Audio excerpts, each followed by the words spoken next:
You know what I was thinking about? When I was, I think it was last night when I got Dan Rayfield's newsletter for Fight Freaks Unite. I was paying $5.99 for that shit up until a month ago. I paused it because basically boxing was kind of slow. But I'm going to give Dan back his money again because he puts out some good content on there. And also, he's the best boxing schedule on the web. So he put out some news last night. And I'm going to read some of it to you. I got it last night at 12:50 a.m. I think I may have read it this morning. So I'm going to put out a little, so I'm going to read a little bit for you. And this is where all the news has been coming from. I had to stop. Now, normally I like to prowl and sneak in on my competitors' chats and watch their videos and shit. But everybody's been talking about Spence Crawford to feed themselves. You know, not because it's actually something going on or is any relevant news, but how do you do it to yourselves? How many Spence for the YouTubers, for the hardcore boxing fans on YouTube? Like, how do you watch all those Spence Crawford long ass streams all day, every day without no news, no nothing? How do you do it? I can't do it. I told y'all. Listen, y'all lucky if y'all get one Spence Crawford video from me a week. But since, you know, we're gearing up, you know, I'm going to start putting out some more Spence Crawford content. And I'm not going to that fight. I'm not putting no application in. I do not want to be involved. Like that environment is going to be, oh my God, Big J, can you please leave me to, Jesus, he be killing me. He always messages me while I'm on a stream. Like, I don't know what it is. But anyway, I'd be like, like, I'm not doing all those Spence Crawford videos all day, every day. I can't do it. It's not good for my health. But I did find this to be some, you know, credible news. A deal for a unification between 3-belt welterweight titleers Errol Spence and Terence Crawford for the undisputed champ. Okay, blah, blah, blah. They're looking at a date of November the 12th or November the 19th. I think that was pretty much, you know, what a lot of fans were thinking, that it was going to be in November anyway. Looking like it's going to be in Vegas, but once again, I don't think that we, you know, had any, you know, a lot of fans thought it was going to be in Vegas anyway. And we know they've been trying to make a deal. Now, we don't know what the purse split is. And, you know, for people to hear that, oh, Terence Crawford wants too much money and all this type of shit, don't nobody know nothing. It's all speculation. Don't nobody know nothing about, like, the negotiations and none of that shit. Especially when it comes to the money, because Steven Espinoza, the head of Showtime, who's the one who's going to be footing the bill, you know, to put this event on. He's even said it multiple times, you know, I'm happy that the fighters are not talking in the media, you know, and that the negotiations are not being done in the media. But people, it's just all speculation. So, according to sources, PBC believes it is so close to finalizing the deal that it's already looking at possibilities for the undercard of what will likely be a Showtime pay-per-view event. It will be a Showtime pay-per-view. 79, wait a minute, what was Tank's pay-per-views? Is it $74.99 or $79.99 now? I think they're $79.99 now, right? My gut is telling me $74.99. Well, we know it's going to be on pay-per-view. And what I was thinking about, let me see if there's anything else relevant. Talking about Amantes Stanionis being on the undercard. He's the WBA mandatory, by the way, at 147. Cody Crowley being on the undercard. Boots Ennis should be on the undercard, in my personal opinion. Boots and Stanionis should be on the undercard if not fighting each other. What up, Donnell?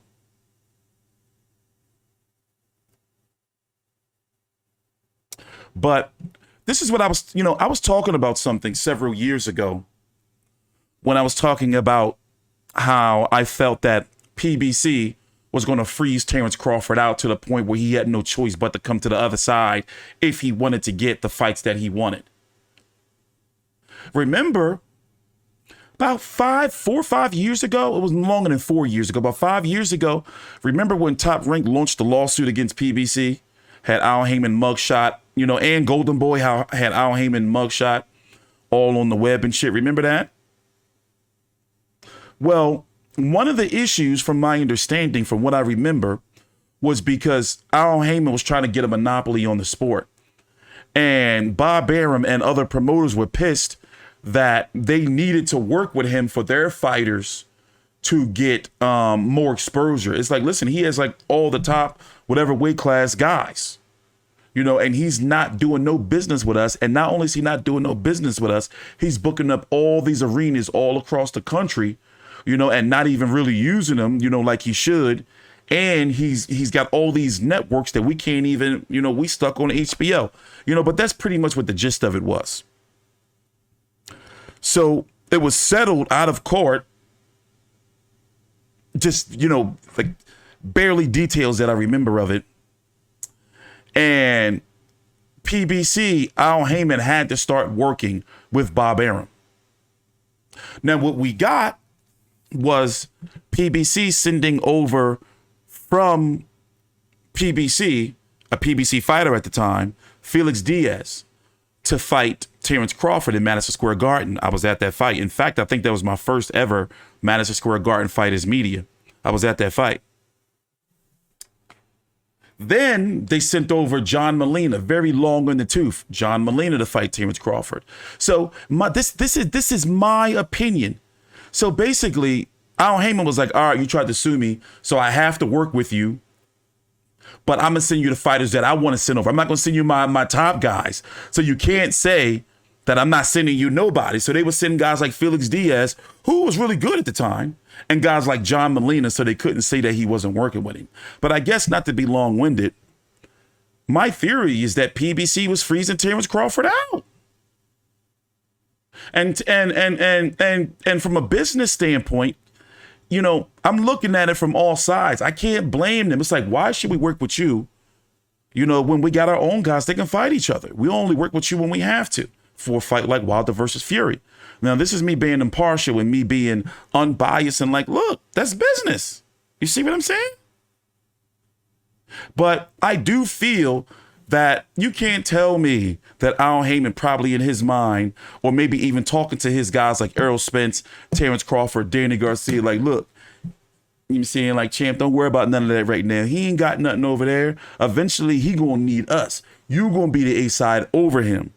That's Al Haymon doing what he's got to do for his clients, right? Doesn't that make sense? So this is what I really believe happened. I really believe that he was frozen out. And then Errol Spence, he had the perfect plan. And PBC and Al Haymon had the perfect plan. Well, look at all these guys we can fight in. Some of them got belts. So let's collect these belts. And he can't say you ducking him because you're fighting good name fighters, you know, that you can sell on pay-per-view. It was Molina they sent first. I thought it was, it was Molina they sent first, right? I thought it was Felix Diaz first. But either way, like, yo, like, I remember all of that. And I'm thinking, like, Al Haymon ain't slick. I know what he's doing, because he can't say you wasn't working with us. But I guess, you know, what I'm saying is, do you think that Bob Arum could have done more? You know, you can't force a promoter to make his fighters fight you. Bob Arum was even, you know, going out at the end of Terence Crawford fights, you know, calling out Al Haymon, which is the worst thing you can ever do when it comes to Al Haymon. You know, I'm not a fan of promoters, you know, disparaging, you know, other promoters or broadcasters. Like, for example, the thing with Leonard Ellerby and Eddie Hearn. It's like, yo, y'all need to leave that shit alone. Like, get some motherfucking fights done. But I'm not ready to blame Bob on this. You know, and you can think like, yo, you know, they Top Rank don't know how to promote black fighters and everything, but that's not really the case. I mean, people feel that way, but I don't agree. Top Rank has a very, in the foundation, in boxing, reputation for building up fighters. They may not be able to keep their fighters when they become stars, but they build up their fighters. That's why you see a lot of young fighters, they choose them to be developed. And then once they get, you know, and that's all, you know, even all the way down to Oscar De La Hoya, and back during that time, once they get to a certain level, they be like, oh shit, we can start doing better on our own. We out of here. You see what I'm saying? But I just feel like Top Rank was getting a lot of blame.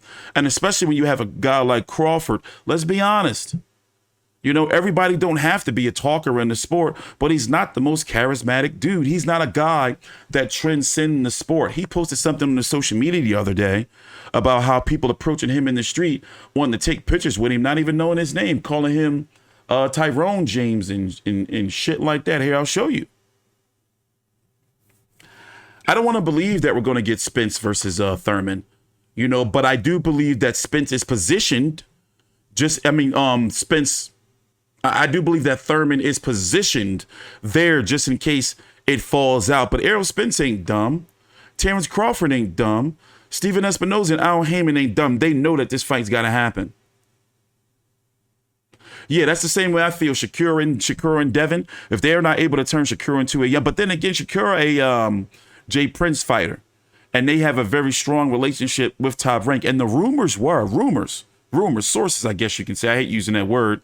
But that if Andre Ward didn't have his injury issues or whatever's going on, that he would have ended up a Top Rank fighter after Kovalev.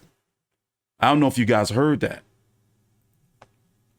But yeah, I guess what I'm saying is both of these guys, Terence Crawford and Errol Spence, they're not the most charismatic dudes, you know. But don't get me wrong. We've seen, you know, Spence be able to work the mic. Like, for example, he was laying into Sean Porter something fierce. You know, like in the post-fight, in the build-up and the post-fight press conference, you know, I was like, oh, shit, a man with no land, huh? You know? But yeah, look, he posted this.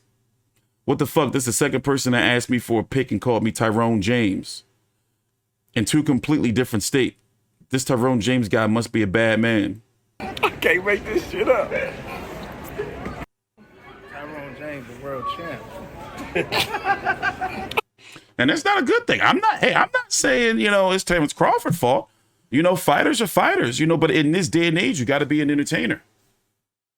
And I do feel, here's the thing. I hate talking about A-side, B-sides and all that shit, but Errol Spence is the A-side. He's got the belts. No matter how it was done, no matter if it was an intentional freeze out, Al Haymon did what he had to do for his client. Now, as far as money's concerned, I do feel it should be a 50-50 split. Hey, I want the motherfucking fight to excuse. I'm sorry. You know, I'm sorry. Because both of these fighters need each other.